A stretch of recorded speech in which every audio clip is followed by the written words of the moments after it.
nakita ng tao lahat yun without my consent. Against my will. I read the screenshots over and over and over again. Isang kontrobersya ang sumiklab sa pagitan ni Maris Racal at Anthony Jennings habang nasa kasagsagan ng kanilang karera sa showbiz. Nagsimula ito nang ibunyag ng dating kasintahan ni Anthony, si Jamela Villanueva, ang kanilang mga pribadong mensahe sa Instagram na nagpapakita ng romantikong relasyon ni Maris at Anthony habang sila ay magkasintahan pa ni Jamela. Ipinaliwanag ni Maris sa isang panayam na hindi niya alam ang tunay na kalagayan ng relasyon ni Anthony at Jamela, na sinabihan umano siya ni Anthony na single na siya. Aminado si Maris na nagkaroon siya ng damdamin kay Anthony habang nagkakasama sila sa mga proyekto tulad ng Can't Buy Me Love at Incognito. Samantala, si Anthony ay hindi pa naglalabas ng opisyal na pahayag, ngunit kinumpirma niya sa isang press conference na sila ni Jamela ay naghiwalay na mga buwan na ang nakalipas.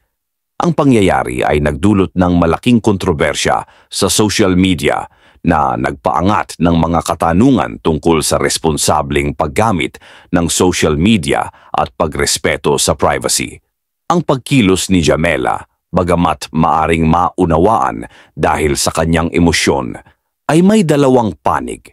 May katotohanan na may karapatan siyang malaman ang totoo, at ang pagbabahagi ng mensahe ay maaaring paraan ng pagpapahayag ng kanyang sakit at galit. Ngunit, ang paglabag sa privacy ng dalawa at ang posibleng negatibong epekto sa kanilang karera ay hindi dapat balewalain. Mas mainam sana kung nakipag-usap siya ng direkta kay Anthony. At sa wakas naglabas si Anthony Jennings ng pahayag kahapon lamang ng gabi, Disyembre 6, 2024, ilang oras matapos magsalita ni Maris sa pamamagitan ng isang eksklusibong panayam ng ABS-CBN News. Sa kanyang video message, humingi siya ng paumanhin kina Maris Racal at Jam Villanueva at sa lahat ng naapektuhan ng kontrobersya. Ang kanyang pahayag, sa lahat po ng mga nangyari noong mga nakaraang araw, sa lahat ho ng mga taong nasaktan ko, especially sina Maris at Jam, humihingi po ako ng tawad sa dalawang babae. At sa lahat po ng mga nadamay ko rin po.